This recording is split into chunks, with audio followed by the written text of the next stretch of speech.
دنیا کی جتنی کتابیں چھپتی ہیں، جتنی کتابیں پبلش ہوتی ہیں، وہ شروع اس سے ہوتی ہیں کہ اس کے اندر مسٹیک کے چانسز ہیں. یہ کیا شروع ہوتی ہے کہ اس کے اندر کوئی مسٹیک نہیں ہے، مسٹیک کا شک نہیں ہے. اپنے گھروں کو قبرستان نہ بناؤ، سورہ بقرہ کو پڑھا کرو. علماء فرماتے ہیں کہ چھوٹی سی ایک ویلیو دی ہے کہ اس میں 1000 ڈوز ہیں اور 1000 ڈونٹس ہیں. اس کے علاوہ کیا کیا ہے، اس کے عجائبات کبھی ختم نہیں ہوں گے قرآن مجید کے. کافی مختلف قصے ہیں جو لوگوں کے جو بتاتے ہیں کہ ہم نے اگر سورہ بقرہ پڑھی ہے تو ہمارے لیے کیسے کیسی برکتیں ہوئی ہماری زندگی میں، اولاد کے لحاظ سے، تربیت کے لحاظ سے، پیسوں کے لحاظ سے، تجارتوں کے لحاظ سے. اسی طرح ہی آگے آتا ہے ترکھا حسرہ. اللہ کے رسول کی جو حدیث ہے نا کہ انسان کے جسم میں گوشت کا لوتھڑا اگر وہ صحیح ہے تو پورا جسم صحیح ہے، اور اگر وہ خراب ہے تو پورا جسم خراب ہے. اور فرمایا کہ آگاہ ہو جاؤ وہ دل ہے. یعنی پہلی دعوت ہی اپنے دل کی اصلاح کے لیے دل کی طرف رہنمائی کی اللہ تعالیٰ نے کہ اگر تمہارا دل صحیح ہوگا تو اگلی جو دعوت ہے نا، یا ایھا الناس اعبدوا ربکم. جب اللہ تعالیٰ کا کوئی حکم آئے، جب اللہ تعالیٰ کو کوئی بھی اللہ یا اس کے رسول کو حکم آئے، ہمیں یہ نہیں دیکھنا چاہیے کہ ہمارا دل کیا کہہ رہا ہے. ہمیں دیکھنا چاہیے بس اللہ کا حکم آ گیا، ختم، اس کو ہم نے کرنا ہے. اسلام کا یہ رول ہے، آپ جتنا جھکیں گے اللہ کے آگے، اللہ اتنی آپ کو عزت بھی دے گا. جتنا دنیا سے دور بھاگیں گے، اللہ اتنی دنیا آپ کے پاؤں میں ذلیل کر کے آپ کے پاؤں میں لا کے رکھ دے گا. اور جتنا دنیا کے پیچھے بھاگیں گے کبھی نہیں ملنے والی، وہ ملے گی نہیں آپ کو. یہ ہے کہ عزت دیتا ہے تب کہ جب اللہ سبحانہ و تعالیٰ کے سامنے اپنے آپ کو ذلیل کرے، اور ذلت دیتا ہے اس وقت کہ جب اللہ سبحانہ و تعالیٰ کے سامنے تکبر کرتا ہے. لوگوں کو تو بڑا بیٹھ کے بتا رہے ہو، بڑے یوٹیوب کے چینلز بنے ہوئے ہیں، بڑے تم فیس بک کے اوپر لیکچرز دے رہے ہو، اور اپنا حال کیا ہے؟ کیا اپنا حال ویسا ہی ہے جیسا تم بیان کر رہے ہو، یا اندر سے بالکل خالی ہو؟ دین اگر دیکھا جائے تو بہت آسان ہے. دین اللہ تعالیٰ نے ہمیں بہت آسان اور بہت کلیئر بتایا، مگر ہم اس کے اندر مسئلے مسائل ڈھونڈتے ہیں. باطل سے آپ نے بچانا ہے اپنے آپ کو، اس کے آگے جیت چاہیے. یہ تب بھی یہی صورت ہے. قیامت کے دن اگر وہ بادل کی طرح جو آئے گی، وہ اس کی آخری آیات ہیں. اچھا، اگر کوئی جنت میں جانا چاہتا ہے، کوئی چاہتا ہے کہ اس کے اور جنت کے درمیان صرف موت ہو، تو وہ آیت بھی اسی صورت میں، آیت الکرسی، جس کے بارے میں آتا ہے نماز کے بعد جو پڑھ لے تو بس اس کے اور جنت کے درمیان میں ایک ہی چیز ہے جو اس کو روک رہی ہے، اور اس کی موت ہے. یہاں اس کی موت آئے گی، وہاں اس کی روح جنت. بسم اللہ الرحمن الرحیم، الحمد للہ والصلاة والسلام علی رسول اللہ، اما بعد. Dear brothers and sisters, السلام علیکم ورحمۃ اللہ وبرکاتہ. آپ سب کو ویلکم کرتے ہیں اس پوڈ کاسٹ میں، اور ایک اس بات کے ساتھ میں آج اپنا اوپننگ کچھ سٹیٹمنٹس کہوں گا کہ ہم میں سے جو بھی ہوں، زندگی کی جس فیز میں بھی ہوں، ہم ہر فیز میں چاہتے ہیں کہ چاہے میں جو بھی کام کر رہا ہوں نا، میرے کام میں برکت ہو. جو بھی ہو، چاہے نیک ہو نہ ہو، گنہگار ہوں، دین سے قریب ہوں دور ہو، جس طرح بھی ہو، ہم چاہتے ہیں کہ ہمارے زندگی میں برکت ہو. جو بھی کام کرو اس میں برکت آئے. اور ہمیشہ برکت ہم کہتے ہیں کوانٹٹی وائز ہمیں فیل ہو کہ چیزیں بڑھ رہی ہیں، میرے پاس مال ہے تو بڑھتا جائے، خوشی ہے تو بڑھتی چلی جائے، اور جو نگیٹو چیزیں وہ کم ہوتی چلی جائیں، ڈپریشن ہے، دکھ ہے تو کم ہوتا چلا جائے. اسی طرح پھر ہم یہ بھی دل کرتا ہے کہ میں کوئی کام کروں تو میری جو اوپوننٹ پارٹی ہے، جو رائیول ٹیم ہے، وہ ہمیشہ ہار جائے، جو بھی باطل قوت ہے وہ میرے سامنے ہار جائیں. تو آج ہم جس ٹاپک پر آپ کے سامنے بات کرنے لگے ہیں وہ اسی چیز سے ریلیٹڈ ہے کہ اگر آپ چاہتے ہیں آپ کی لائف میں برکت آئے، اگر آپ چاہتے ہیں کہ جتنی بھی باطل نیگیٹو پاورز ہیں وہ آپ کے سامنے بالکل نلیفائی ہو جائیں اور زیرو ہو جائیں، تو اس کو کرنے کے لیے اللہ تعالیٰ نے ایک ٹول ہمیں دیا ہے، اور وہ ٹول ہے سورۃ البقرہ. آج انشاءاللہ ہماری جو بھی ڈسکشن ہوگی آپ کے ساتھ وہ اس کے اوپر ہوگی، سورۃ البقرہ کے اوپر، کہ سورۃ البقرہ ایک ایسی سورت ہے جس کے بارے میں حدیث میں آتا ہے کہ اس کو لینا برکت ہے، اس کو چھوڑ دینا جو ہے وہ انسان کے لیے ایک افسوس کا سبب بنتا ہے، ندامت ہے. اور اس صورت کے اگینسٹ میں جتنی بھی رائیول فورسز ہیں وہ سب جو ہیں باطل قوتیں، وہ کچھ کام نہیں کر سکتی. تو اس ٹاپک پہ، اس صورت کے اوپر آج ہم بہت سی انٹرسٹنگ باتیں آپ کے ساتھ کریں گے. صورت میں کیا کیا فیکٹس ہیں، کیا کیا عجیب چیزیں ہیں، اللہ تعالیٰ نے کس طرح اس صورت میں ٹاپکس کا فلو رکھا ہے، اور پھر ایک ٹاپک سے دوسرے ٹاپک میں کس طرح ٹرانزیشن ہو رہا ہے. یہ صورت شروع سے لے کے آخر تک انٹر کنیکٹڈ ہے. تو اس کے لیے جو ہم بات جو کریں گے آج انشاءاللہ، اس میں میرے ساتھ پہلے تو ممبر ہیں ہمارے 2Cs کلب کے CEO ڈاکٹر نبیل. کیا حال ہے ڈاکٹر نبیل آپ کا؟ الحمدللہ، اللہ کا شکر. آپ ٹھیک ٹھاک ہے؟ الحمدللہ. پھر ڈاکٹر نبیل سے میں ایک تھوڑی سی جمپ لیتا ہوں ہمارے ایک اور کور ممبر عبداللہ عبدالرشید بھائی کی طرف. کیسے ہیں عبداللہ بھائی آپ؟ الحمدللہ، آپ کیسے ہیں؟ اللہ کا شکر الحمدللہ. پھر میں جمپ کرتا ہوں ہمارے گیسٹ کے طرف، جن کو بلانا بہت مشکل ہوتا ہے لیکن ان کا آنا ہمارے لیے رحمت ہے الحمدللہ اور برکت ہے. اور یہ ہیں عبداللہ محبوب بھائی. کیا حال ہے عبداللہ بھائی؟ اللہ آپ سنائیں کیسے ہیں؟ الحمدللہ، اللہ کا شکر ہے. رفا سے آنا ہوتا ہے عبداللہ بھائی، تو اس لیے آپ کا نا ٹائم تھوڑا مشکل ہوتا ہے. جی آج کل ٹریفک ہی بہت. بالکل جی جی، چلے اللہ آسانی کرے. تو پھر اس ٹاپک کو ہم آج جو ہے نا انشاءاللہ جس طرح ابھی بتایا بھی ہے سورۃ البقرہ کے حوالے سے ڈاکٹر امیل بات کرتے ہیں، خاص طور پہ مہینہ بھی ایسا ہے تو قرآن کے ساتھ یہ کنیکشن ہو.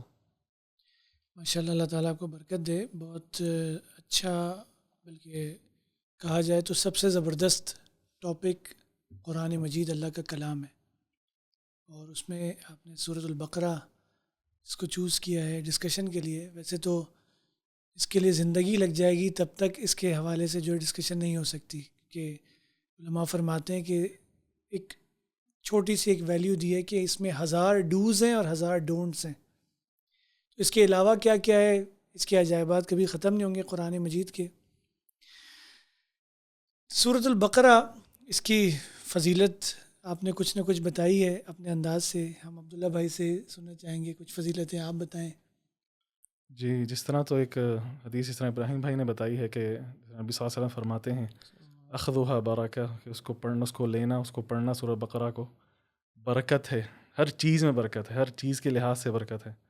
کافی مختلف قصے ہیں جو لوگوں کے جو بتاتے ہیں کہ ہم نے اگر سورۃ بقرہ پڑھی ہے تو ہمارے لیے کیسے کیسی برکتیں ہوئی ہماری زندگی میں، جس لحاظ سے بھی، اولاد کے لحاظ سے، تربیت کے لحاظ سے، پیسوں کے لحاظ سے، تجارتوں کے لحاظ سے. اسی طرح ہی آگے آتا ہے ترکھها حسرہ، کہ اس کو جو چھوڑ دیتا ہے وہ حسرت میں آ جاتا ہے کہ اس نے ان برکتوں کو چھوڑ دیا، اس سے یہ برکتیں دور ہو گئیں. پھر آگے نبی صلی اللہ علیہ وسلم فرماتے ہیں ولا تستطيعها البطلہ، کہ جو جتنی بھی شیطانی طاقتیں ہیں، اور شیطانی طاقتوں میں ہر بری چیز آ جاتی ہے، جس طرح ابراہیم بھائی نے بتایا کہ جو بھی آپ کے جو اپوزٹ، جو بھی ہر قسم کا شر جو ہے وہ آپ سے دور ہو جاتا ہے باذن اللہ تعالی. انسانی شکل میں یا چاہے انسانی چاہے جنات، ہاں چاہے افیکٹ کی شکل میں، جادو، حسد، کسی لحاظ سے بھی ہو، شر سارا دور ہو جاتا ہے. اسی طرح ہی نبی صلی اللہ علیہ وسلم فرماتے ہیں کہ سورۃ بقرہ کو پڑھا کرو، اپنے گھروں کو قبرستان نہ بناؤ، سورۃ بقرہ کو پڑھا کرو. اسی طرح ایک اور حدیث میں آتا ہے کہ سورۃ بقرہ اور سورۃ آل عمران قیامت کے دن غمامتان، یعنی یا تو بڑے بادل، سائے والے بادل، یا تو غیامبان، یا تو زیادہ سی پرندے ایسے، یعنی آپ کے سر کے اوپر ایسے پرندے پھیلے ہوں گے، تو حاجان عن صاحبہما، کہ دو صورتیں قیامت کے دن جو پڑھتا ہے ان کو ان کے حق میں حجت ہوں گی. تو یہ مختصراً تھوڑی بہت فضیلتیں ہیں سورۃ بقرہ کی. اور اس کے علاوہ تو سورۃ بقرہ کی اگر ہم شروع سے لے کے اینڈ تک دیکھیں تو اس میں جو فضائل ہیں وہ ان گنت ہیں قسم کے. اسی وجہ سے آپ صلی اللہ علیہ وسلم نے گھر پہ بھی اس کے پڑھنے کا خاص اہتمام کرنے کا حکم دیا نا، کہ گھروں کو قبرستان نہ بناؤ بلکہ اس میں سورۃ البقرہ کا خاص اہتمام کرو. کیونکہ اور یہ فرمایا کہ اس گھر میں شیطان داخل نہیں ہوتا جس گھر میں سورۃ البقرہ پڑھی جاتی ہے. ماشاءاللہ، جزاک اللہ خیر. ابراہیم بھائی دیکھیں، اللہ کے رسول نے 2 ٹوک فرمایا کہ اپنے گھروں کو قبرستان نہ بناؤ اور اس کی تلاوت کیا کرو. اس سے ہمیں ایک اور چیز بھی سمجھ میں آتی ہے. بعض لوگ قبرستان میں جا کے سورۃ البقرہ کو پڑھ رہے ہوتے ہیں، جبکہ یہ اللہ کے رسول صلی اللہ علیہ وسلم کے مخالف بات ہے کہ جو قبرستان ہے وہاں پر قرآن نہیں پڑھا جائے گا، بلکہ اپنے گھروں میں پڑھو تاکہ وہ قبرستان نہ بن جائے. ہم ان کے ٹاپکس کی طرف آتے ہیں. شروع میں 1 سے لے کر 20 آیات ہیں. اللہ تعالیٰ نے پہلے 5 آیات میں مومنوں کا ذکر کیا ہے، پھر 2 آیات میں کافروں کا ذکر کیا، اور باقی جو آیات ہیں اس میں منافقین کا ذکر کیا ہے. تو یہ ساری آیات کا تعلق جو ہے نا وہ دل کے ساتھ ہے. آپ غور کریں کہ جو ایمان لے کر آتا ہے وہ دل سے ایمان لے کر آتا ہے، پھر اس کے مطابق عمل کرتا ہے، وہ ہو گئی مومنین کی کیٹیگری. اچھا، کافر کون ہوتا ہے؟ دل سے ایمان تو لے آتا ہے، یعنی پہچان تو لیتا ہے یہ حق ہے، لیکن زبان سے انکار کر دیتا ہے. فرعون کے بارے میں آتا ہے کہ دل اس کا یقین کر گیا تھا لیکن اس نے زبان سے انکار کر دیا. اور منافقین کو اگر آپ دیکھیں ان کا بھی تعلق دل کے ساتھ ہے کہ وہ دل سے ہی ایمان نہیں لے کے آتے، اور اللہ نے فرمایا فی قلوبہم مرض، ان کے دلوں میں مرض ہے منافقت کا. اچھا، ایک بار پھر اس کو غور کریں. اللہ تعالیٰ نے مومنوں کا جو ذکر کیا ہے، اللہ نے فرمایا الف لام میم ذالک الکتاب لا ریب، سب سے پہلے بتایا کہ اس کتاب پر ان کا کوئی شک نہیں ہے. اور شک کہاں پر ہوتا ہے؟ دل میں ہوتا ہے. ھدی للمتقین، ہدایت کہاں ہوتی ہے؟ دل میں ہوتی ہے. تقویٰ کہاں ہوتا ہے اس کے بارے میں اللہ کے رسول نے فرمایا تقویٰ ہاں ہونا، دل کی طرف اشارہ کر کے. اب جب یہ دل کا ایسا معاملہ ہے تو پھر وہ عمل کے اوپر کھڑے ہوتے ہیں. وہ کیا کرتے ہیں؟ نماز قائم کرتے ہیں، خرچ کرتے ہیں اور آخرت پر یقین کرتے ہیں. اور یقین کا تعلق کہاں پر ہے؟ وہ بھی دل میں. اور اللہ کے رسول کی جو حدیث ہے نا کہ انسان کے جسم میں گوشت کا لوتھڑا اگر وہ صحیح ہے تو پورا جسم صحیح ہے، اور اگر وہ خراب ہے تو پورا جسم خراب ہے. اور فرمایا کہ آگاہ ہو جاؤ، وہ دل ہے. یعنی پہلی دعوت ہی اپنے دل کی اصلاح کے لیے دل کی طرف رہنمائی کی اللہ تعالیٰ نے کہ اگر تمہارا دل صحیح ہوگا تو اگلی جو دعوت ہے نا یا ایھا الناس اعبدوا ربکم، اگر تمہارے اندر دل صحیح ہے تو پھر تم اللہ کی عبادت کی طرف آؤ گے. سبحان اللہ. سبحان اللہ. اصل میں ڈاکٹر میل ایک مسلمان کی جو نیچر ہوتی ہے نا وہ ہوتی ہے چیلنجنگ نیچر.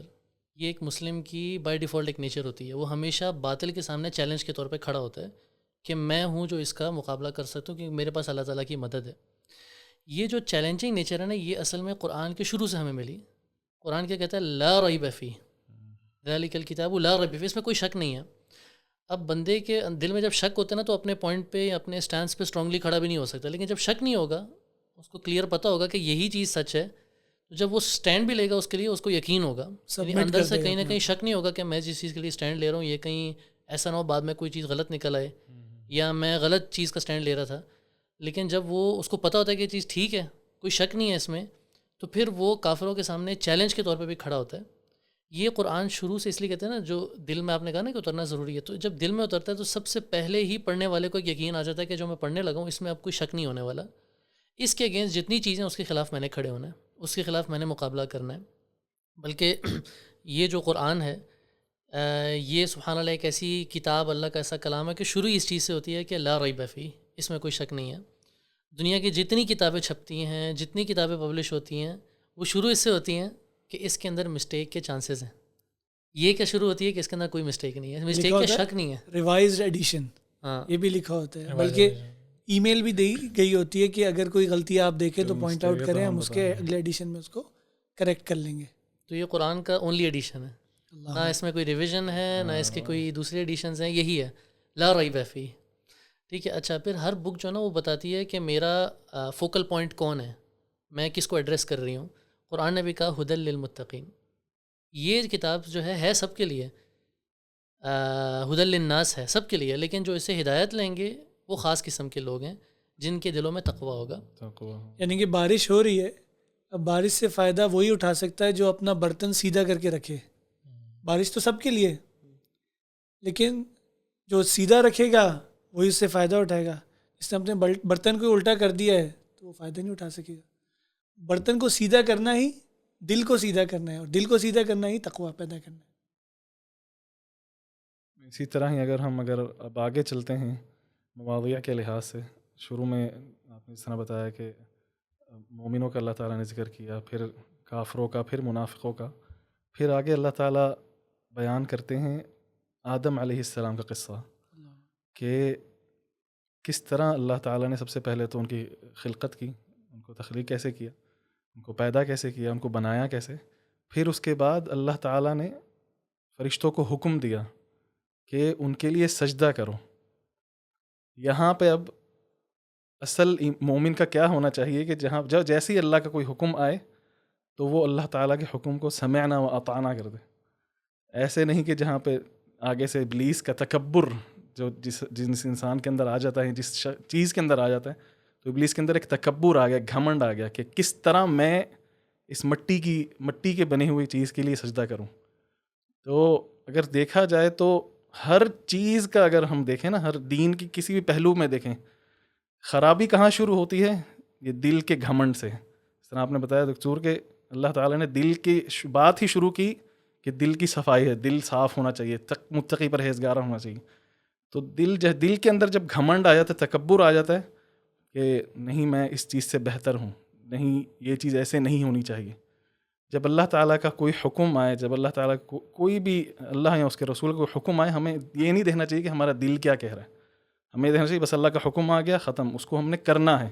یہ نہیں کہ دل میں دیکھنا ہے کہ ہاں بھائی اس طرح ہو بھی سکتا ہے یا اس طرح نہیں ہو سکتا، یا یہ چیز بھائی یہ تو حقیر چیز ہے، اس کے لیے کیوں میں ایسے کروں، یہ تو اس چیز سے بنی ہوئی، جس طرح ابلیس نے کہا کہ یہ تو مٹی سے بنا ہوا ہے اور میں آگ سے بنا ہوں. تو میں اس کے لیے کیوں سجدہ کروں. تو یہ ایک بہت بڑا سبق ہے کہ جب انسان تکبر میں آ جاتا ہے یا دل کے اندر جب تکبر آ جاتے ہیں, کوئی بھی ایسی چیز آ جاتی ہے جو اللہ تعالیٰ اور اس کے رسول کے خلاف چلے تکبر کے لحاظ سے, گھمنڈ کے لحاظ سے, تو وہ دین کو خراب کرتی ہے اور دل کو خراب کرتی ہے. یعنی تکبر دیکھیں یہاں پہ شیطان ابھی کتنے سارے گناہ پائے جاتے ہیں, یعنی جھوٹ بولنا, زنا کرنا, یعنی چغلی کرنا, غیبت کرنا, اور بھی بہت سارے خطرناک قسم کے گناہ ہیں دل کے اور زبان کے, ہاتھوں کے. لیکن شیطان کو جو نکالا گیا, جو سبب تھا جس وجہ سے وہ ایک شیطان کی شکل میں آیا, ابلیس, وہ جو ہے تکبر کی وجہ سے. تو تکبر اس سے پتہ چلتا ہے تکبر جو ہے کتنا خطرناک. جیسے آپ وسلم بھی جو فرماتے ہیں حدیث میں کہ جس کے دل میں رائی برابر بھی تکبر ہوگا وہ جنت میں داخل نہیں ہو سکتا. تکبر کی ڈیفینیشن بتائی نا اللہ کے رسول نے, الکبر بطر الحق وغمط الناس, کہ جب حق تمہارے سامنے آ جائے تم اس کو ٹھکرا دو, یہ تکبر ہے, اور لوگوں کو گھٹیا اور حقیر سمجھو. اور اصل اس سورہ مبارکہ میں ہم یہ اس پہلو کو بہت زیادہ نمایاں دیکھیں گے کہ اللہ تعالیٰ کا حکم آ رہا ہے اور انسان کیا کر رہا ہے, اس کا کیا کردار ہے. اور اگر دیکھا جائے, کہا جاتا ہے عربی میں کہتے ہیں کہ تقدیم العقل علی الوحی, کہ انسان جب اپنی عقل کو وحی کے اوپر ترجیح دے دیتا ہے, کہ انسان جو ہے وہ وحی کے اوپر ترجیح دے دیتا ہے اللہ تعالیٰ کے حکم کو, اس کو سمجھ میں آئے یا نہ آئے, لا ریبہ بول دیا نا, تو پھر شک نہیں ہونا چاہیے, تمہیں سمجھ میں آئے یا نہ آئے, بس اس کو ایکسیپٹ کرو, اس کے سامنے فرمانبرداری اختیار کرو, تمہیں ہی فائدہ ہوگا دنیا میں بھی اور آخرت میں بھی. اصل میں آدم علیہ السلام اور ابلیس کی جو یہ سٹوری ہے, اس میں بیسکلی جو جنت سے باہر نکلنے کی وجہ سے تکبر تھی, اس لیے حدیث میں بھی آتا ہے نا, حدیث قدسی میں آتا ہے اللہ تعالیٰ جو ہے نا, کیونکہ اصل میں تکبر کا جو ٹاپک ہے نا بہت امپورٹنٹ ہے. آج ہم لائف میں کہیں نہ کہیں تکبر کر دیتے ہیں اور اس کو سمجھتے ہیں کہ یہ ضروری ہے, یہ ریکوائرڈ ہے اس ٹائم کرنے کے لیے, لیکن تکبر بڑی خطرناک چیز ہے. اللہ تعالیٰ جس طرح حدیث قدسی میں آتا ہے کہ الکبریاء ردائی, یہ تکبر جو ہے یہ میری چادر ہے, جس نے اس میں کچھ مجھ سے چھیننے کی کوشش کی, اللہ کہتا ہے القیتہ فی النار, اس کو میں نے آگ میں ڈال دینا ہے. کیونکہ تکبر کیا, آپ اپنے آپ کو بڑا سمجھیں, جبکہ اللہ اکبر جو ہے وہ صرف اللہ تعالیٰ کی ذات کے لیے, اپنے آپ کو بڑا سمجھنا ہے اس طرح. بلکہ انسان یہ ہے کہ وہ اپنے آپ کو جھکائے.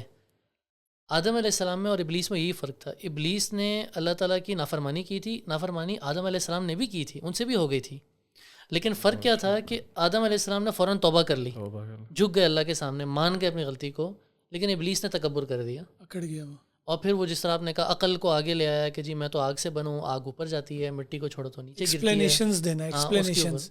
لوگ غلطی کرنے کے بعد جو ایکسپلینیشنز دے رہے ہوتے ہیں نا کہ نہیں یہ تو میں نے ایسے, یہ تو میں نے, جب اس کو سمجھ بھی آ جاتی ہے تو ہمیں یہ دیکھنا چاہیے کہ یہ شیطنت کا کردار ہے, آدمیت کا کردار نہیں ہے. تکبر کی آپ نے بات کی, ایک چھوٹی سی چیز یہ بھی تکبر میں ہی آتی ہے. میں یہ سمجھتا ہوں کہ اگر آپ کے پاس بڑی گاڑی ہے اور اگلے کے پاس چھوٹی گاڑی ہے اور آپ اس کے پیچھے آتے ہیں اور اس کو ہارن مار رہے ہیں کہ بھئی ہٹاؤ اس کو, سائڈ پہ ہو, میں سمجھتا ہوں یہ بھی تکبر ہے. یعنی ایک آپ سمجھ لیں ایک چھوٹی سی چیز ہے لیکن یہ بھی تکبر ہے. اللہ تعالیٰ سے محفوظ فرمائے. جھکاؤ یہی ہے نا کہ چھوٹی گاڑی دیکھیں تو الحمدللہ کہیں کہ اللہ نے مجھے اس نعمت میں دیا, اللہ اس نعمت کا مجھے نیکی کے راستے میں استعمال کرنے کی توفیق دے, بجائے اس کی کہ اس پہ تکبر کر کے اسی نعمت کو اپنے لیے وہ عذاب یا وبال بنا لیں.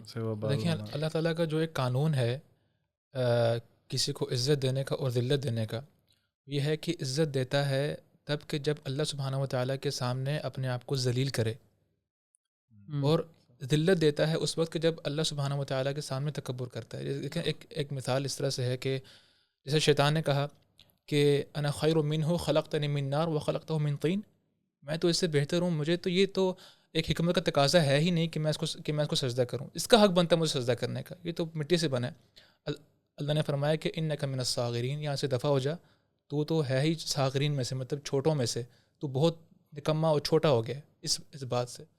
لیکن دوسری طرف ہم دیکھتے ہیں کہ ایک صحابی نے جب آپ صلی اللہ علیہ وسلم سے فرمایا کہ یا رسول اللہ میں چاہتا ہوں کہ جنت میں آپ کا ساتھ مجھے نصیب ہو, تو آپ نے پھر کیا فرمایا صلی اللہ علیہ وسلم نے کہ اعنی علی کثرت السجود, کہ میری مدد کرو زیادہ سجدے کرنے سے. سجدہ کرتا ہے انسان تو کیا کرتا ہے, اپنی جو ناک ہے, جو اپنی کبر کا اور تکبر کا بڑا ایک مقام ہے, عزت کا, اس کو جو ہے زمین کے ساتھ لگاتا ہے، ٹچ کرتا ہے اور اپنے آپ کو ذلیل کرتا ہے اللہ کے سامنے، اور پھر اللہ سبحانہ و تعالیٰ اس کو بلند کرتے ہیں اور اتنا بلند کر دیتے ہیں کہ آپ صلی اللہ علیہ وسلم کا ساتھ اس کو جو ہے وہ جنت میں نصیب ہو جاتا ہے. سبحان اللہ. یہی فرق نبیوں کے راستے پر چلنے والے اور نبیوں کے جو اگینسٹ تھے ان میں بھی یہی تھا. موسیٰ علیہ السلام کی، آدم علیہ السلام کی تو ایگزامپل ہم نے سمجھ گئی. موسیٰ علیہ السلام کی اسٹوری میں بھی یہی ہوا. جو جادوگر تھے جب انہوں نے جھکا دیا اپنے آپ کو اللہ کے سامنے، اللہ نے ان کو عزت دے دی. اور فرعون نے جب کہا کہ انا ربکم الاعلی، میں تمہارا اعلیٰ ترین رب ہوں، اللہ نے اس کو غرق کر کے اس کو برباد کر دیا. یہی چیز آگے جا کے ابراہیم علیہ السلام کی بھی زندگی میں آتی ہے، یوسف علیہ السلام کی زندگی میں بھی یہی آتی ہے. وہ جب اللہ کے سامنے جھکاتے ہیں، جیل میں جا کر اللہ تعالیٰ کی ہی بات مانتے ہیں، وہ وہی جیل سے نکل کے اللہ ان کو بادشاہ بنا دیتے ہیں. اللہ فرماتا ہے تلک الدار الآخرۃ نجعلها للذین لا یریدون علوا فی الارض ولا فسادا، کہ آخرت کے گھر ان لوگوں کے لیے جو علو نہیں چاہتے نہیں کہ ہم بڑے ہیں، میں یہ ہوں میں وہ ہوں، ان کے لیے آخرت کے گھر ہے. اصل میں دنیا کا رول ہی ہے، بلکہ نہیں اسلام کا یہ رول ہے. آپ جتنا جھکیں گے اللہ کے آگے، اللہ اتنی آپ کو عزت بھی دے گا. جتنا دنیا سے دور بھاگیں گے، اللہ اتنی دنیا آپ کے پاؤں میں ذلیل کر کے آپ کے پاؤں میں لا کے رکھ دے گا. اور جتنا دنیا کے پیچھے بھاگیں گے کبھی نہیں ملنے والی، وہ ملے گی نہیں آپ کو. تو یہ رول ہے. یہ ہم بولتے ہیں نا، انا جو ہے، انا میں ایسا ہوں، میں ایسا ہوں، انا میرے اندر، مجھے ایسا ہونا چاہیے، میں ایسا ہوں، میں یہ سمجھتا ہوں، میں یہ کہتا ہوں. ساری جو انا ہے نا، یہی سب سے بڑا مسئلہ ہے.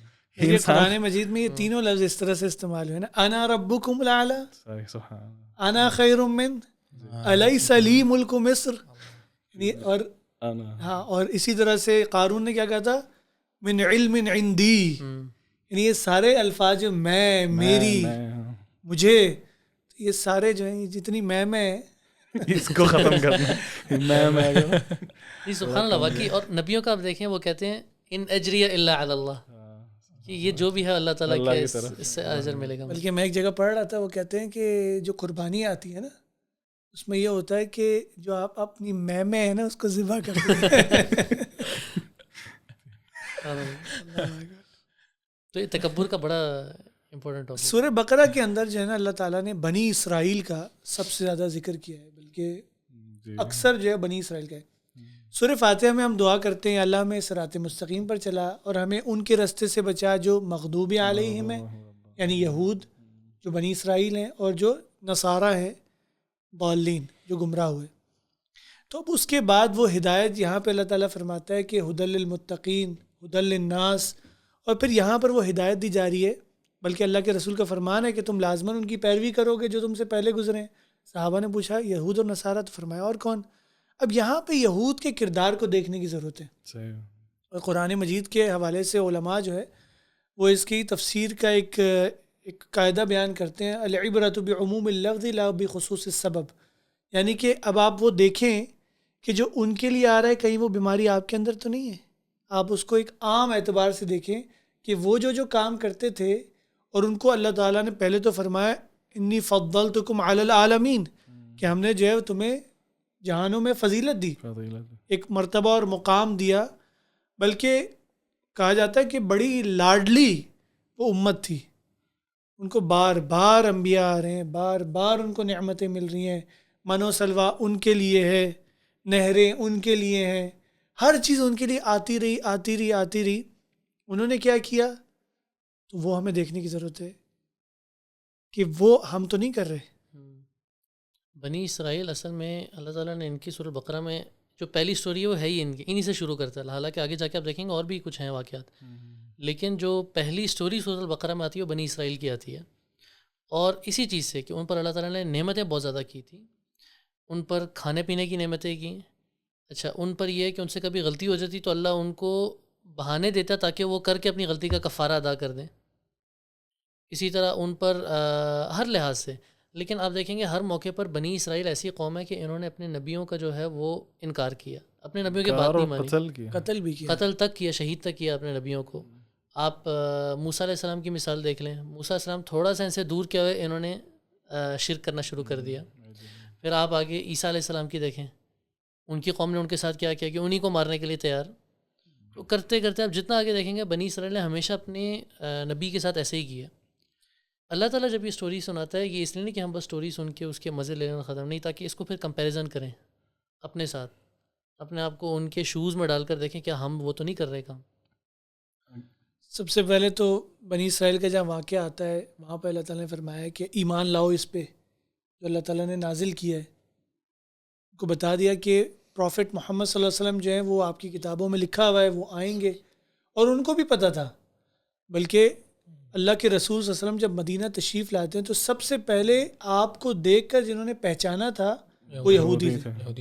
آپ سب کی تمام نشانیاں جو ہیں وہ ان کے پاس موجود تھیں، بلکہ مدینہ میں انتظار میں تھے، آئے ہوئے تھے مدینہ میں، بلکہ وہ لوگوں کو جو ہے وہ چیلنج کرتے تھے کہ جب ہمارا مسایہ آئے گا، ہمارا نبی آئے گا تو ہم جو ہے نا ان کے ساتھ تمہارے خلاف جو ہے نا وہ جہاد کریں گے. تو ان کو یہ کہا گیا. دوسری جگہ پر آتا ہے کہ ان کو کہا گیا کہ رکوع کرنے والوں کے ساتھ رکوع کرو، یعنی جماعت کی نماز پڑھو. انہوں نے جماعت کی نماز چھوڑ دی تھی. اچھا اب ہم یہ نا بات کرتے کرتے سوچیں بھی کیا ہمارا بھی یہ حال تو نہیں ہے؟ قرآن آ گیا، ہم اس کے ساتھ اس کا کیا تعلق ہے؟ نبی آ گئے، ان کے ساتھ ہمارا کیا تعلق ہے؟ پھر اس کے بعد جماعت کی نماز کا ذکر کیا.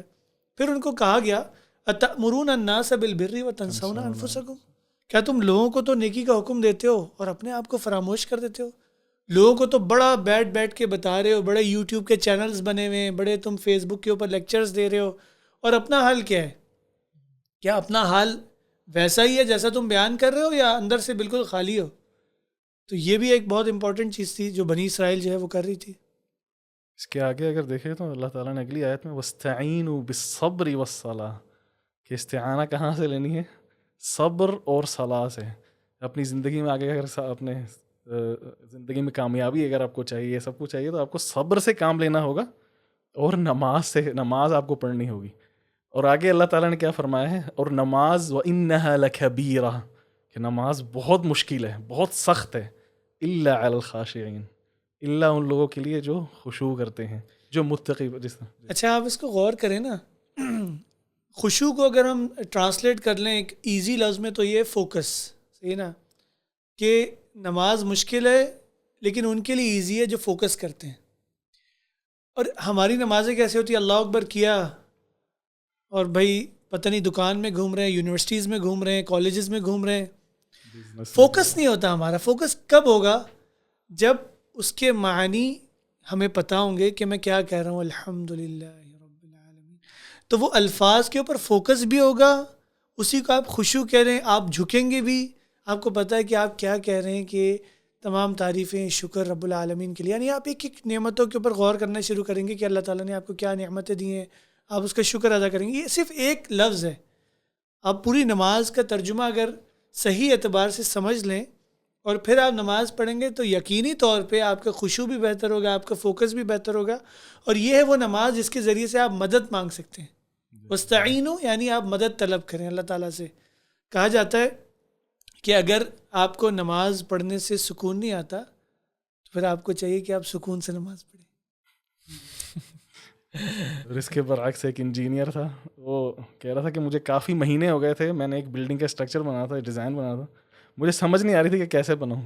تو میں نماز شروع کی تو نماز اینڈ ہونے تک میں نے وہ پوری بلڈنگ کا وہ بنا دیا تھا، یہ ڈیزائن کہ بلڈنگ میں کس طرح کیا کرنا ہے کیا نہیں کرنا.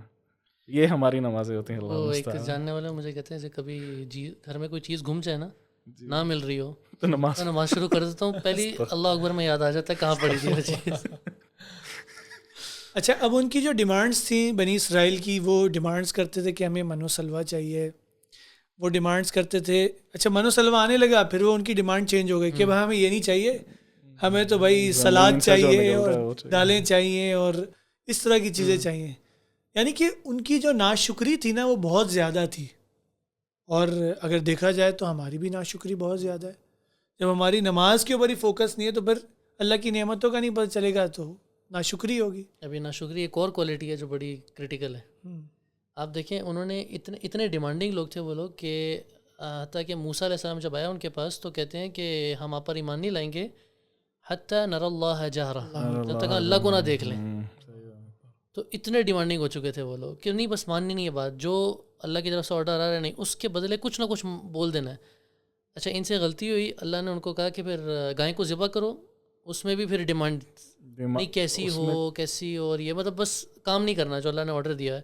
آج آپ دیکھیں گے ہمارے یہاں بھی کچھ لوگوں کی یہی نیچر ہوتی ہے. آپ ان کو کچھ بتائیں گے نا کہ اسلام میں یہ رولنگ ہے، تو یہاں تو آگے سے وہ بہت ڈیمانڈنگ ہو جائیں گے کہ نہیں یہ نہیں، یہ بھی ہونا چاہیے تھا، یہ بھی ہونا چاہیے تھا، میرے خیال سے یہ ہونا چاہیے تھا. یعنی جیسے اسلام ان کے خیال کے اوپر ہے، یا پھر ایسے کویسچنز اوپر آپ کے اوپر سے آپ سے کریں گے کاؤنٹر کویسچنز کہ آپ بولیں گے آپ اپنا اپنا مشکل میں ڈال رہے ہو کر کے.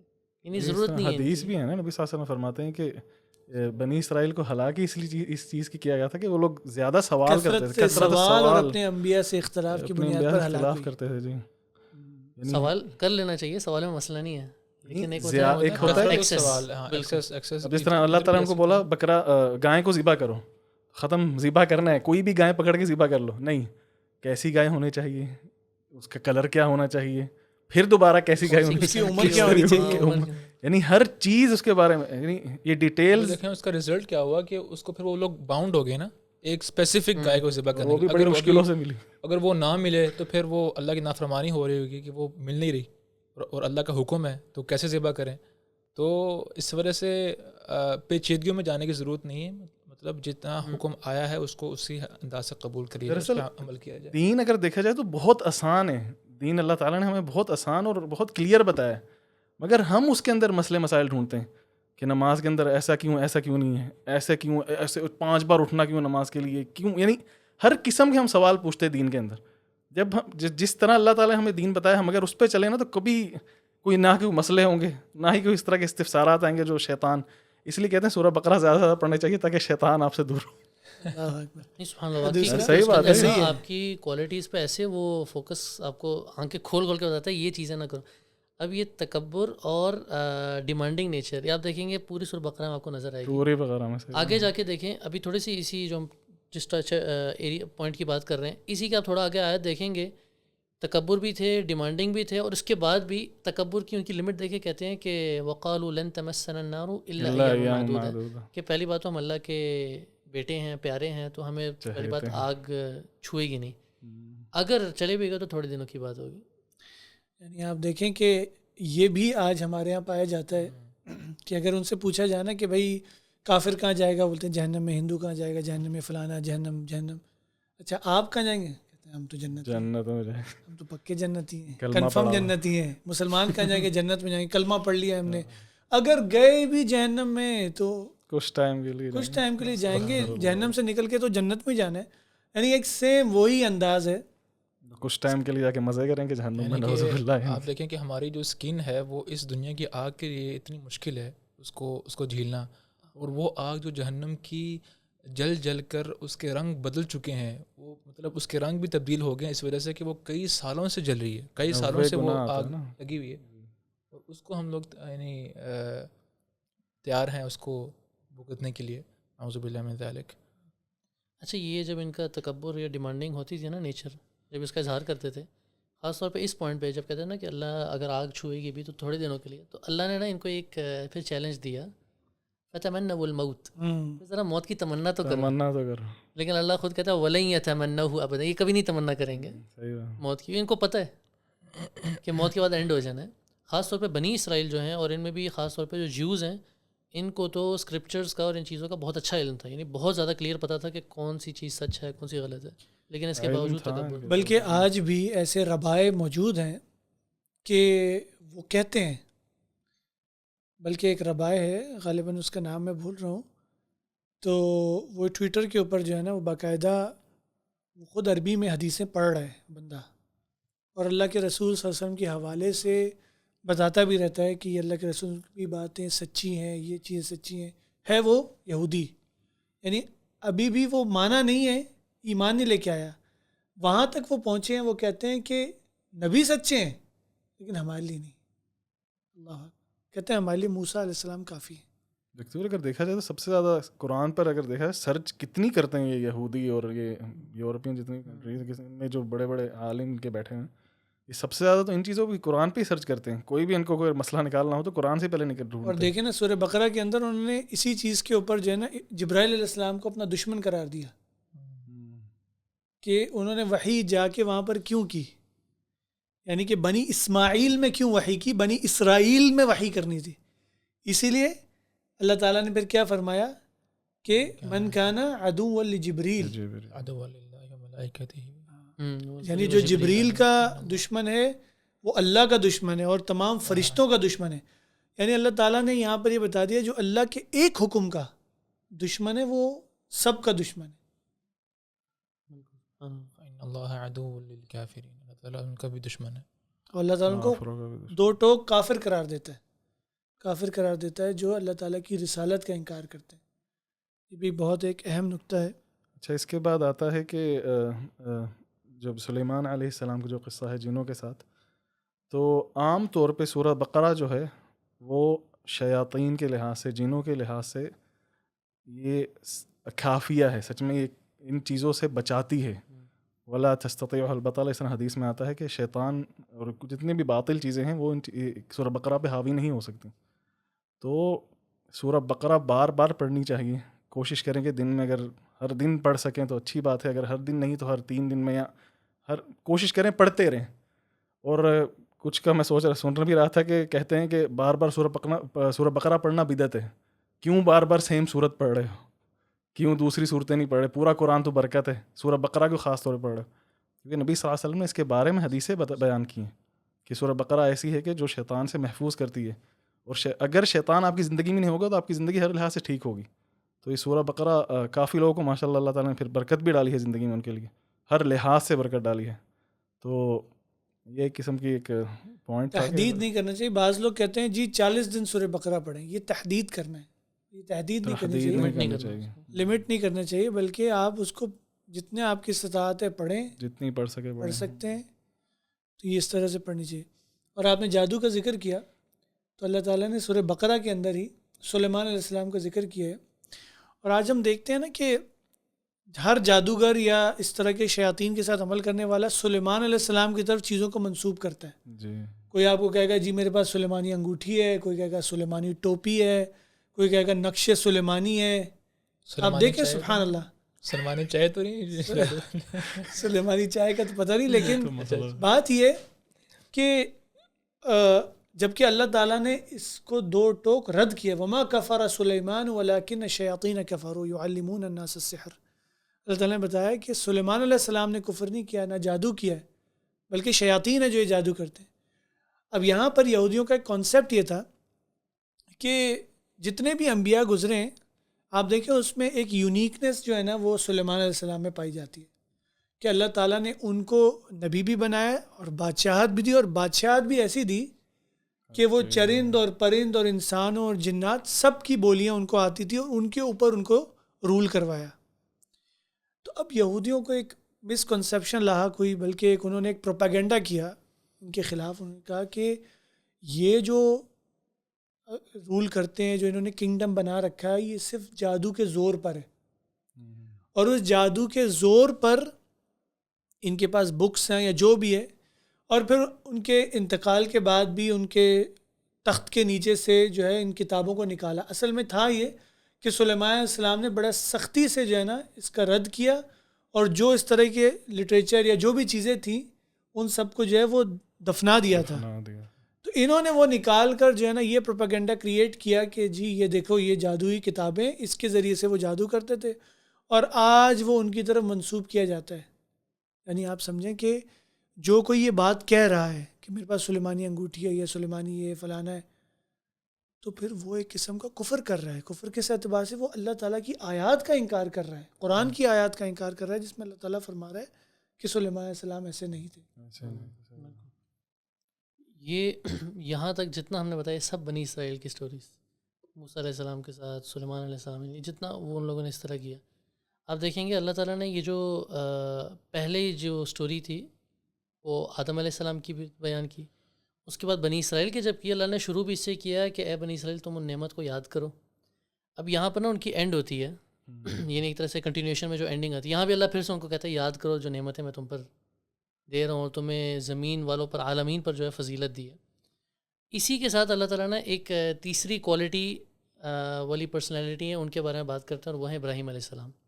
بالکل اس کے ساتھ کہ وہ کیسے تھے کہ جب اللہ نے ان کا امتحان لینا چاہا تو اس امتحان کا، اس آزمائش کا اینڈ یہ تھا کہ ان کو امام بنا دیا، ان کو ایک لیڈر بنا دیا کیونکہ اس امتحان کے پورے پروسیس میں اللہ پر ایمان پیک پر، صبر ان کا پیک پر، آزمائش پیک پر، ہر چیز میں انہوں نے جسے کہتے ہیں 100 آؤٹ آف 100 اسکور کیا اللہ کے سامنے، تو اللہ نے ان کو پھر امام بنا دیا، فلائنگ کلرز کے ساتھ جو انہوں نے ہر ٹیسٹ کو پاس کر لیا. اچھا اس سے پہلے جو ہے نا ابراہیم علیہ السلام سے پہلے یہ بھی اللہ تعالیٰ نے بتایا کہ یہودی اور نصرانی جو ہیں یہ کبھی بھی تم سے راضی نہیں ہوں گے، حتی تتبع ملتہم، جب تک تم ان کے دین کی پیروی نہیں کرو گے.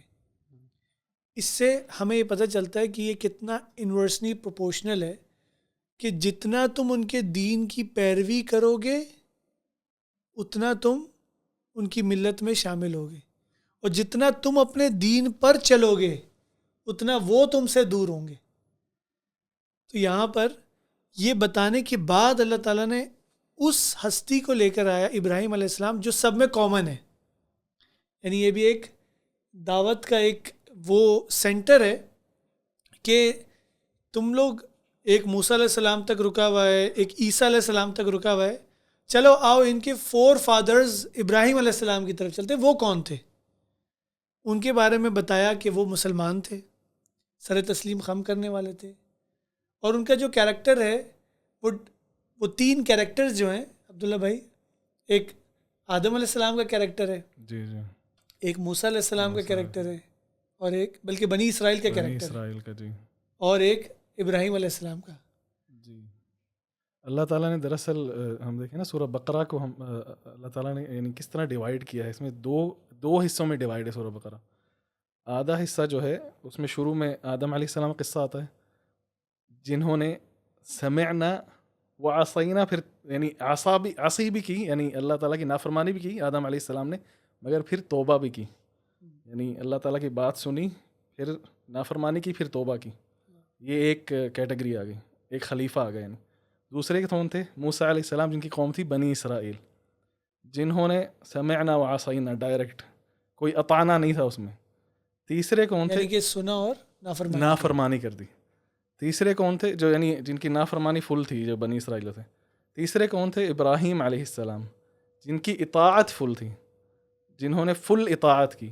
تو ابھی ہم دیکھیں تو سورہ بقرہ کو اللہ تعالیٰ نے اس طرح ڈیوائیڈ کیا ہے، یعنی 2 حصوں میں ڈیوائیڈ کیا. یہ پہلا حصہ تھا کہ اللہ تعالیٰ نے تینوں کے بارے میں بتایا کہ ایک تو جس سے غلطی ہوئی مگر اس نے توبہ بھی کی، جس سے غلطی ہوئی اور اس نے معافی مانگ لی. دوسرا جس نے غلطیاں کرتا رہا اس نے معافی نہیں مانگی. تیسرا کون تھا؟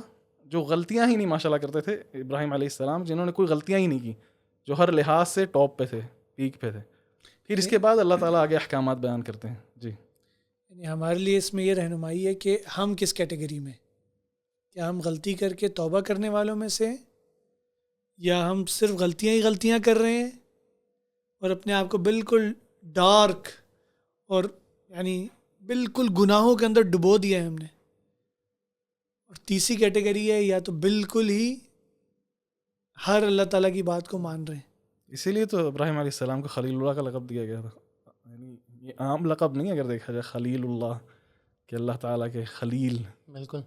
بلکہ جو پہلی کیٹیگری ہے آدم علیہ السلام کی، اس میں یہ ہے کہ گناہ بھی اگر ہو گیا تو فوراً اللہ کے سامنے فوراً توبہ کر لی. جو دوسری کیٹیگری تھی وہ یہ تھا کہ گناہ تو کر ہی رہے ہیں لیکن ساتھ تکبر بھی ہے اور ساتھ ڈیمانڈز بھی ہیں. اور لیکن جو تیسری کیٹیگری ہے وہ اللہ تعالیٰ نا خاص بندوں کو دیتا ہے، کیونکہ وہ ہر کوئی کلیئر نہیں کر سکتا، اور وہ ہے اللہ جب بندے کو امتحان میں ڈالتا ہے. اور یہ اللہ کی ایک محبت ہوتی ہے کہ جتنا اللہ بندے سے محبت کر رہا ہے اتنا اس کو جو ہے نا امتحان میں ڈالتا ہے. اور یہ مشکل ہوتا ہے اس امتحان کو کلیئر کرنا جو ابراہیم علیہ السلام نے کلیئر کیا تھا صبر کے ساتھ. ایٹ لیسٹ ہمیں فرسٹ کیٹیگری میں مطلب شامل ہونا چاہیے، لازم. وہ تو منیمم ہے منیمم.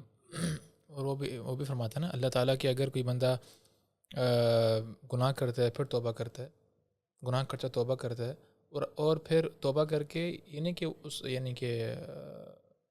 اس گناہ پر چلتا رہتا ہے، بلکہ اپنے آپ کو صحیح کر کے عمل صالح کرتا ہے. اللہ سبحانہ و تعالیٰ وہ جو اس کا گناہ کیا ہوتا ہے وہ یبدل اللہم سیئاتہم حسنات، اس کے جو گناہ ہیں ان کو بھی نیکیوں میں بدل دیتا ہے. اور یہ جو ابراہیم علیہ السلام کی جو پوری ان کی لائف سٹوری ہے وہ بیسکلی ہمیں بہت سارے مورل لیسن سکھاتی ہے کہ جب اللہ بندے کا امتحان لیتا ہے اور وہ بندہ امتحان کلیئر کر لینا، پھر اللہ کو بندے سے بے انتہا محبت ہوتی کہ اس نے امتحان کلیئر کر لیا.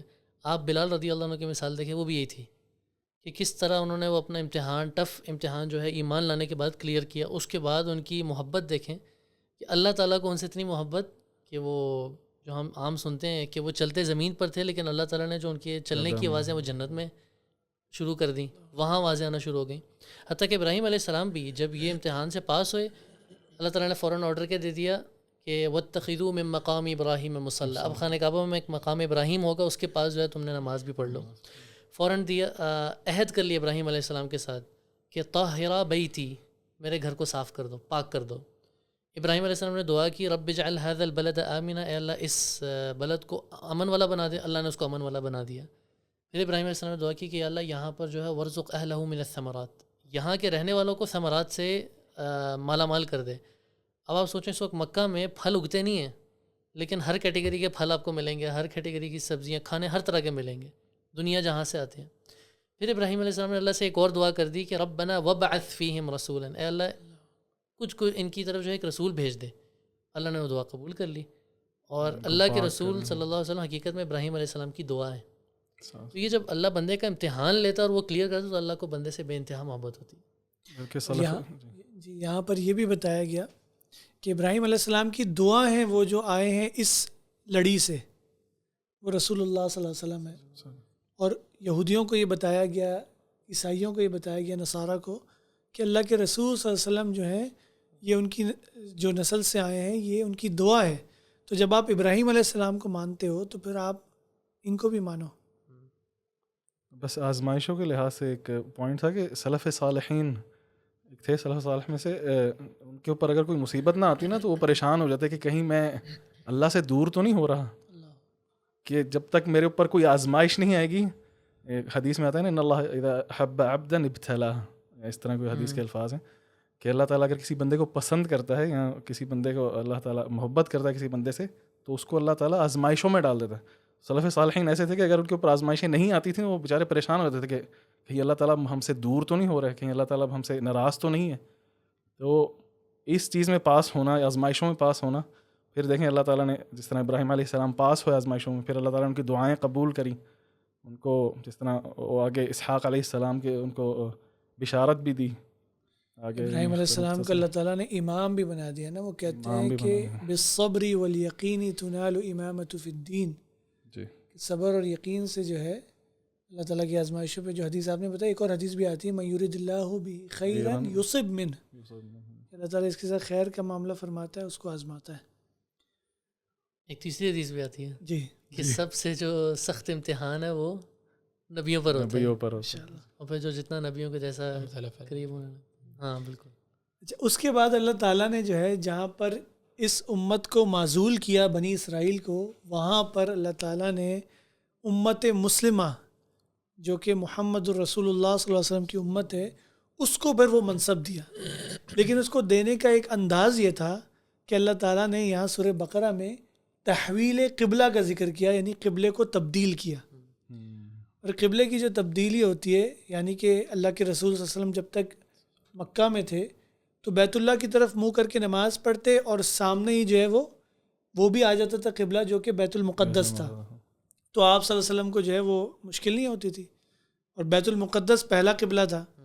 تو اللہ کے رسول صلی اللہ علیہ وسلم جب مدینہ تشریف لے گئے اور 17 ماہ تک اب بیت المقدس کی طرف منہ کر کے نماز ادا کر رہے ہیں، لیکن دل یہی چاہتا ہے، بار بار سر کو اٹھاتے ہیں آسمان کی طرف کہ اللہ بیت اللہ جو ہے وہ قبلہ بن جائے، کیونکہ وہ قبلہ اول تھا، وہ قبلہ اول تھا، ابراہیم علیہ السلام نے بنایا تھا.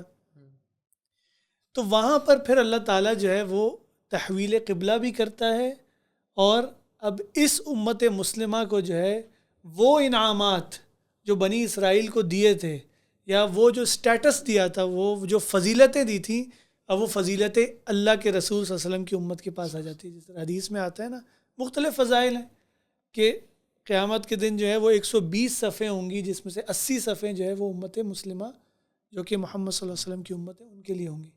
اور اس طرح بہت ساری روایات ہیں. اب یہاں پر بھی دیکھیں آپ کہ اللہ تعالیٰ کا حکم جو ہے وہ سب سے اہم ہے.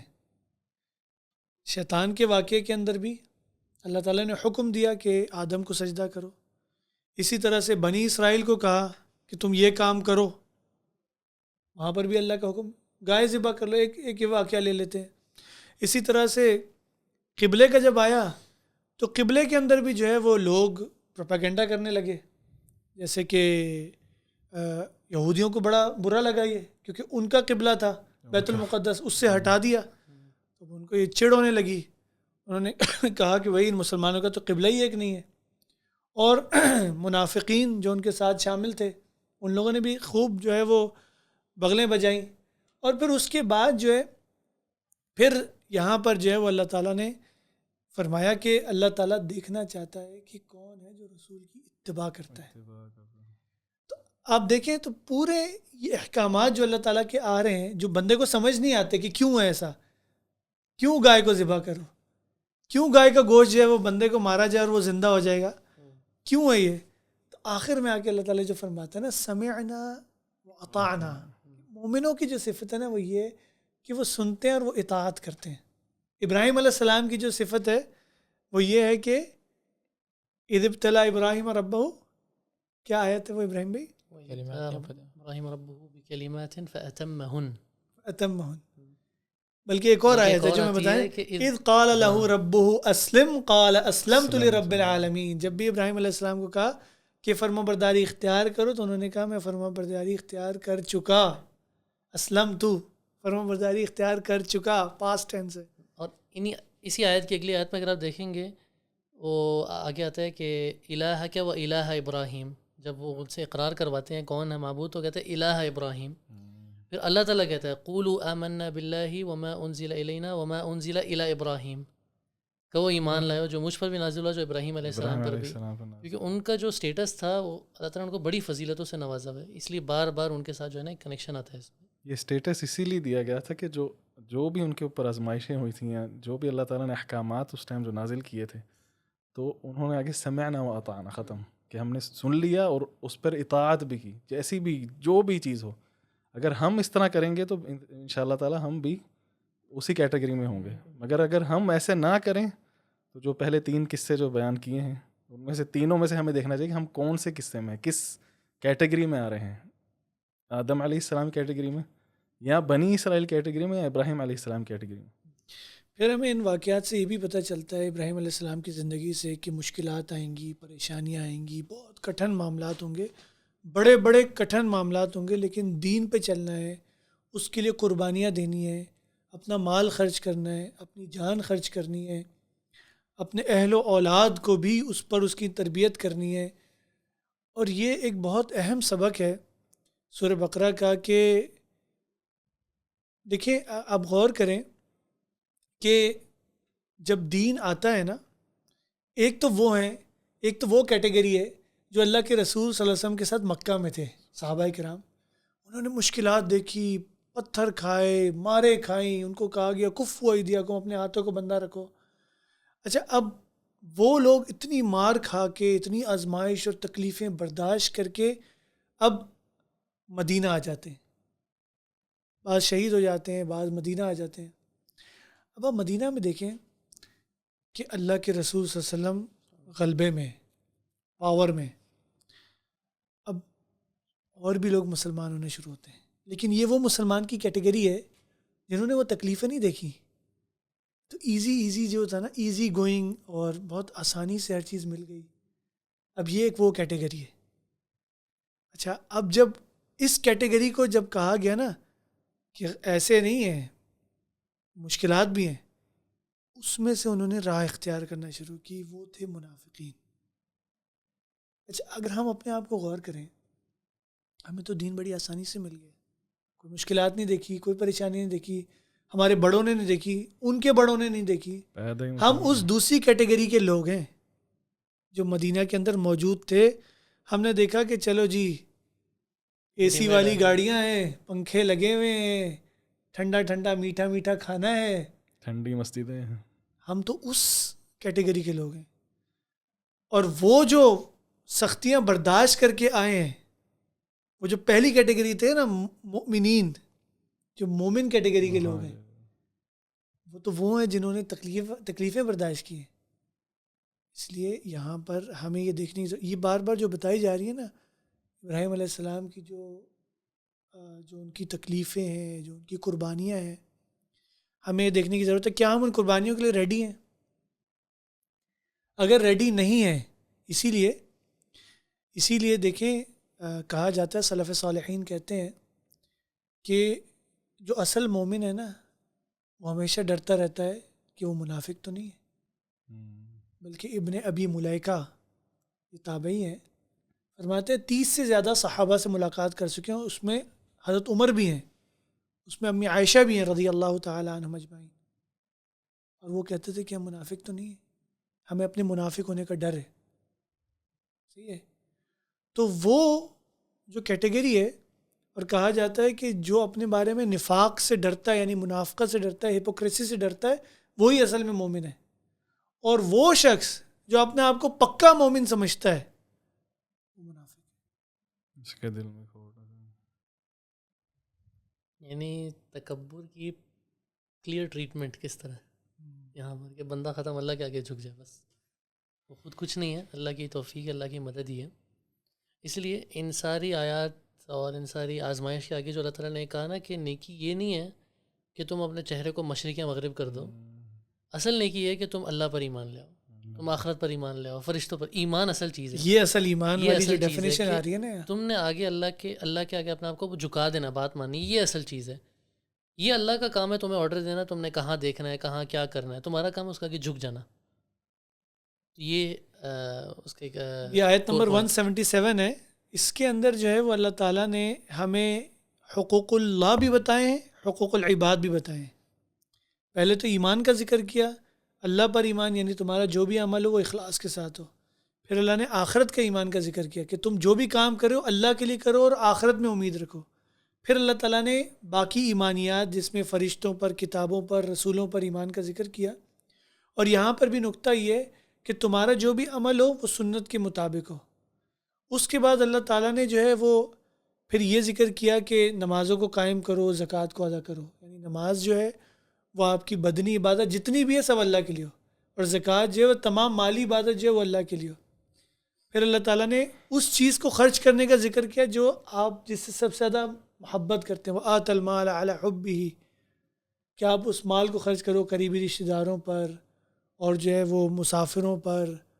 اللہ تعالیٰ نے وہاں پر ایک چین بتائی. اور اس کے بعد اللہ تعالیٰ نے صبر کا ذکر کیا، بلکہ اس سے پہلے اللہ تعالیٰ نے اپنے وعدوں کو پورا کرنے کا ذکر کیا، اور اس کے بعد اللہ تعالیٰ نے صبر کا ذکر کیا. والصابرین بالبأساء والضراء وحین البأس. اب آپ دیکھیں صبر کرتے ہیں وہ کن چیزوں پہ؟ 3 چیزیں ہیں. بأسا یعنی مشکلات، ضراء بھی مشکلات ہی ہیں، اور جنگ کے موقع پر. یعنی اب آپ سوچیں جنگ کا موقع کیوں آئے گا؟ جنگ کا موقع تبھی آئے گا جب آپ دین اسلام پر چلنے کی کوشش کرتے رہیں گے تو پھر باطل جو ہے وہ آپ کے ساتھ ٹکرائے گا. پھر جس طرح باطل آپ اپنی قوتوں کے ساتھ آپ کو کچلنے کی کوشش کرے گا، تو یہاں پر فرمایا گیا کہ پھر جو ہے تم نے صبر کرنا ہے. اور آج ہم دیکھتے ہیں دنیا کے حالات ہمارے سامنے ہیں کہ باطل قوتیں جو ہے وہ ختم کرنا چاہتی ہیں. اور ہر چیز میں ہم دیکھیں تو جنگ ہر چیز میں ہو رہی ہے. قسم کی موبائل ہے، یہ سب سے بڑا ہمارے لیے ایک قسم کا جنگ ہو رہی ہے. بلکہ اس کو تو شیخ ابن عثیمین رحمہ اللہ غزو الفکری کہتے ہیں. غزو الفکری، ہاں یہ فکری جنگ جو ہے، فکری جنگ ہے. ہر لحاظ سے ہر چیز میں جنگ ہے. اس میں ہمیں کیسے انشاءاللہ پاس ہونا، یہ چیز میں نے اس جنگ میں ہم نے کیسے. پھر اللہ تعالیٰ آگے جب فرماتے ہیں کہ اولئک هم المتقون، یہی متقی پرہیزگار لوگ ہیں جو ان چیزوں میں پاس ہوتے ہیں، جو ان جنگوں میں پاس ہوتے ہیں. ضروری نہیں کہ جنگ خالی ہتھیار سے ہی ہو. جنگ ابھی دیکھیں تو سب سے چھوٹی چھوٹی چیزوں میں جنگ ہے. موبائل میں ہے، یوٹیوب چینلز میں، ٹی ویز میں، یا عام مالوں میں، گھروں میں، ہر جگہ پہ جنگ ہو رہی ہے آپ کے ساتھ. کس طرح اپنے دین کو خراب کس طرح کرنا ہے. وہ لوگ لگے ہوئے ہیں، ہر ایک چیز کو سوچتے ہیں کہ مسلمان کے گھر کو کس طرح تباہ کرنا ہے، ہم نے انسان کے دین کو کس طرح ہم نے خراب کرنا ہے، اور ہم لوگ پھر بھی ان کے پیچھے چلتے رہتے. اچھا، اس میں آگے جو ہے وہ ایک یہ بھی آتا ہے نقطہ کہ جو علماء سو ہیں، جو برے علماء ہیں، برے علماء سے مراد یہ کہ جو اپنی انڈرسٹینڈنگ لوگوں کو دینا چاہتے ہیں اور اپنے ساتھ لوگوں کو چلانا چاہتے ہیں، وہ نہیں بتاتے جو اللہ تعالیٰ نے نازل کیا ہے. اور اس کے ذریعے سے لوگوں کو کنٹرول کرتے ہیں.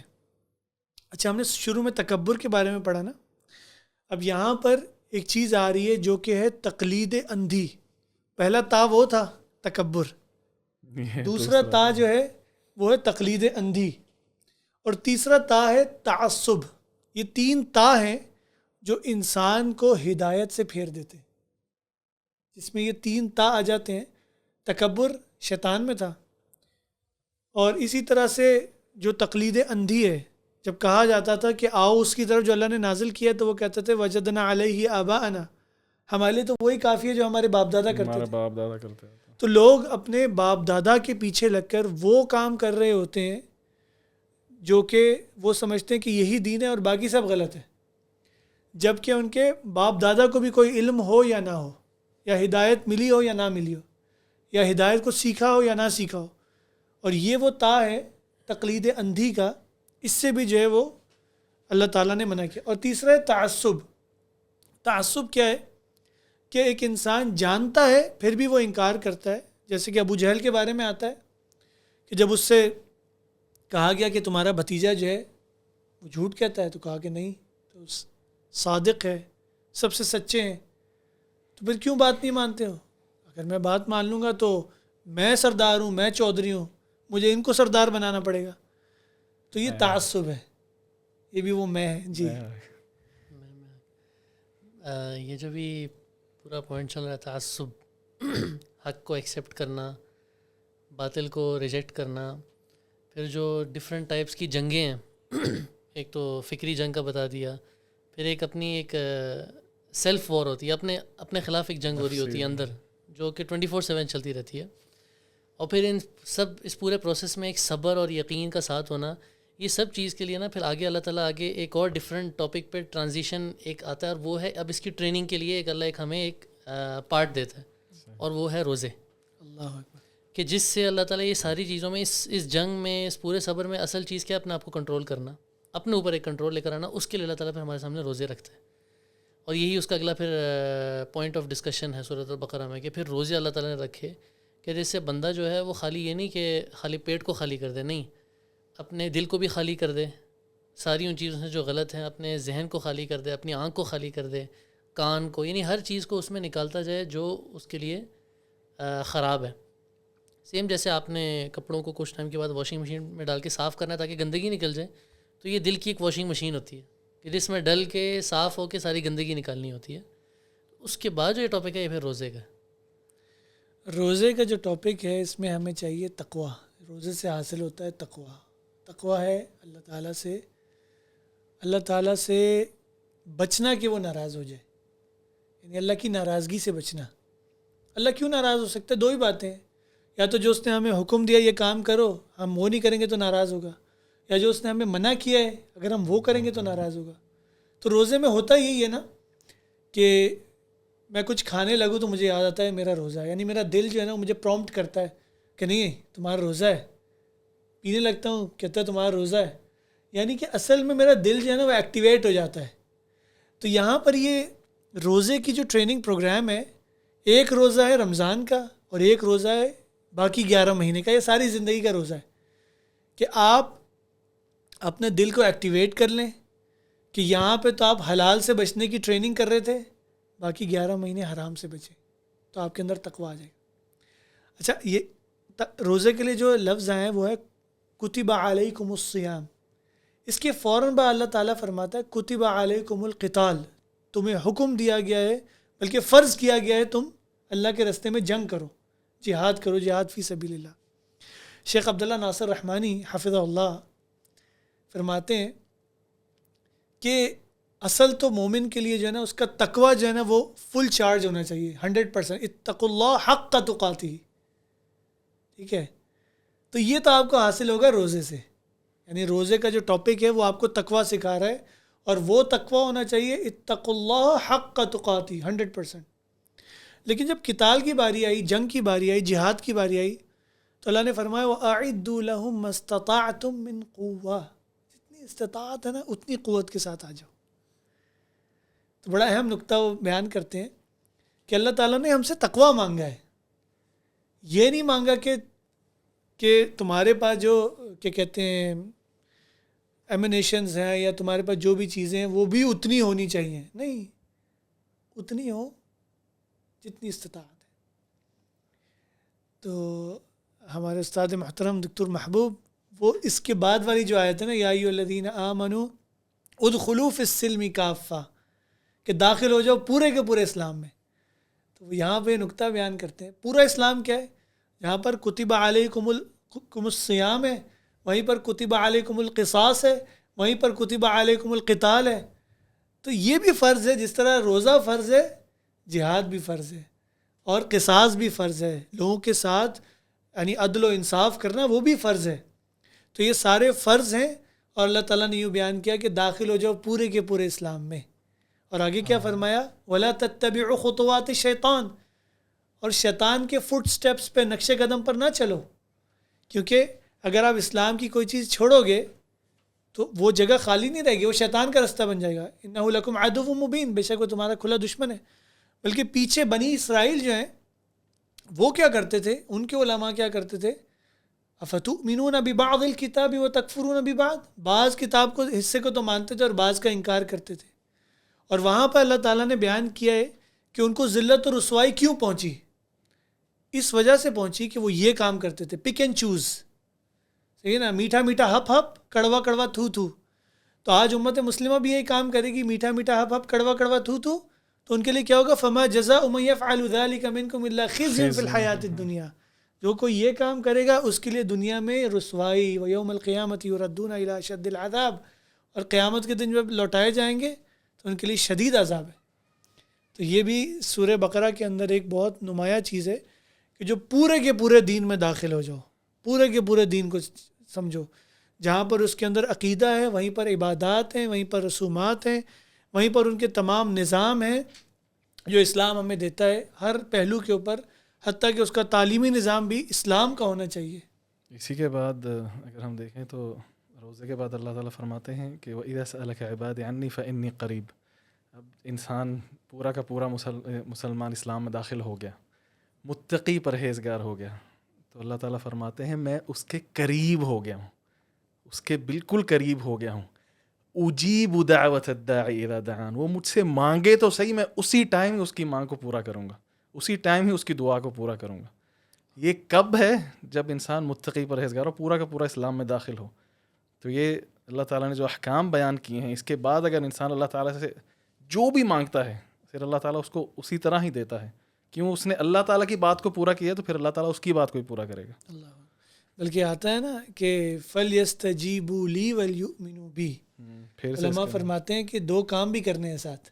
جب چاہتے ہو کہ اجیب دعوت الداعی اذا دعان ہو, کہ جب تم مانگو وہ دے دے, تو پھر اس کی شرطوں کو بھی پورا کر لو. اس کی مثال یوں دیتے ہیں کہ اگر آپ کا گلا خراب ہو جائے اور آپ ڈاکٹر کے پاس جاتے ہیں تو ڈاکٹر آپ کو دو باتیں کہتا ہے. کہتا ہے دوائی آپ نے ٹائم پہ لینی ہے اور آپ نے ٹھنڈے اور کھٹے سے پرہیز کرنا ہے. تو وہ دو شرطیں اگر پوری کرو گے تو پھر یہ گلا بھی ٹھیک ہو جائے گا. اگر چاہتے ہو کہ تمہاری دعائیں بھی قبول ہوں تو پھر اس پر ایمان بھی ہو, تقویٰ بھی ہو, یقین بھی ہو کہ ہاں اللہ تعالیٰ مجھے دے گا, اور پھر آپ کی دعا بھی فوراً پوری ہو جائے گی. اللہ تعالیٰ اتنا قریب ہے. اچھا, یہ ابھی جو اس میں ٹرانزیشن ہے نا روزوں کے ٹاپک پر, اس سے پہلے سارا وہ ہمارے لیے لیسنس تھے نا کہ کیا کیا اللہ تعالیٰ کی رولنگس پر جو چلے کیا ان کے ساتھ ہوا, جو نہیں چلے ان کا کیا نقصان ہوا. پھر اللہ تعالیٰ نے ٹیسٹ لینا تھا, جنگی ایک موڈیول دینا تھا ہمیں اس کے لیے کہ جس کو ہم پریکٹس کر کے ٹریننگ کر سکیں اپنے ساتھ, اپنے اوپر کنٹرول کرنے کے لیے. اس کے بعد اللہ تعالیٰ نے پھر امتحان لینے کے لیے الگ الگ طرح کے احکامات دیے. اب یہیں پر روزے کے بھی احکامات آپ کو نظر آئیں گے, اسی کے آگے آپ کو حج کے بھی نظر آئیں گے.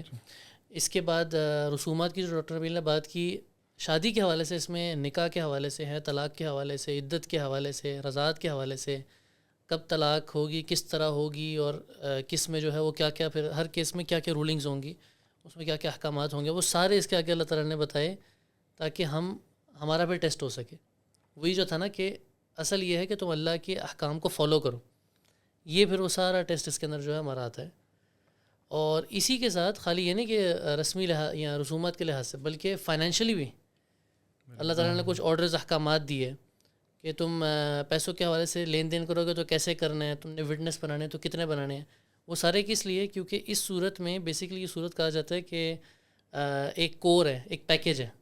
اس میں آپ کو عقیدے کے حوالے سے بھی چیزیں نظر آئیں گی، آپ کو معاملات کے حوالے سے بھی نظر آئیں گے، یعنی عبادت بھی ہو گیا، معاملات بھی ہو گئے، اس کے ساتھ ساتھ مسائل بھی آپ کو نظر آئیں گے.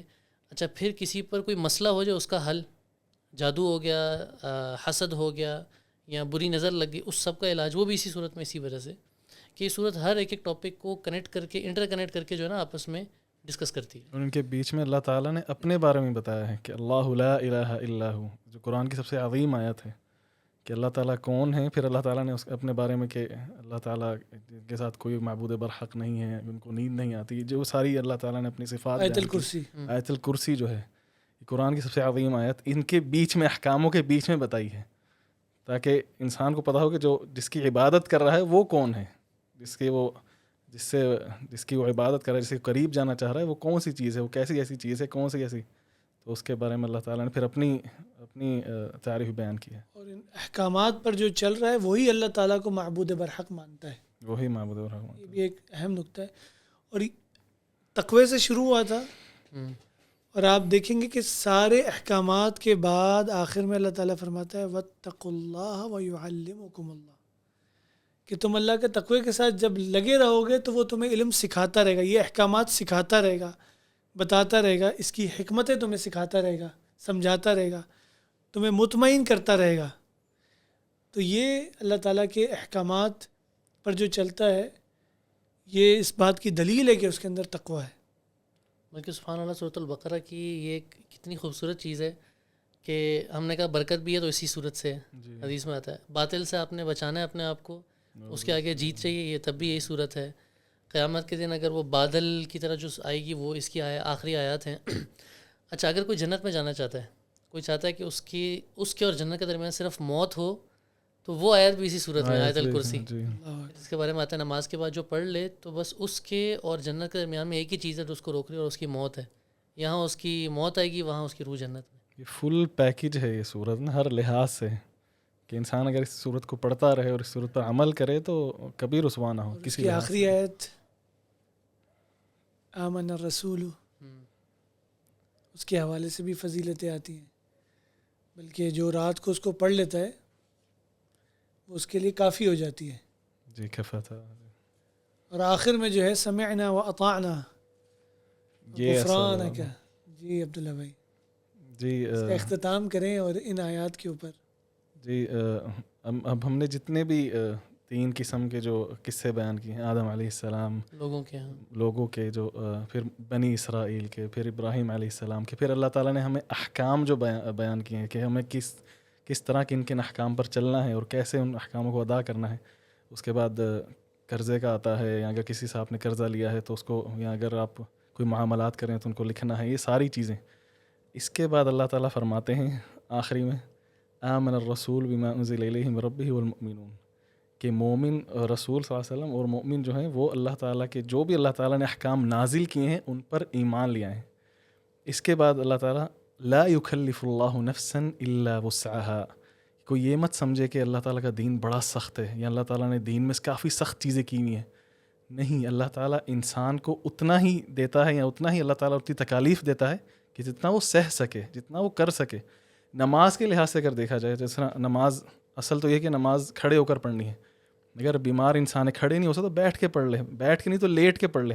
یعنی اللہ تعالیٰ ہر لحاظ سے تکالیف اس طرح دیتا ہے جتنی انسان اس تکلیف کو سہ سکے، برداشت کر سکے. پھر آگے اللہ تعالیٰ فرماتے ہیں وقالوا سمعنا واطعنا، کہ یہ سب جو احکامات تھے، یہ سب مومنوں کو ان میں کیا حال تھا؟ سمعنا واطعنا.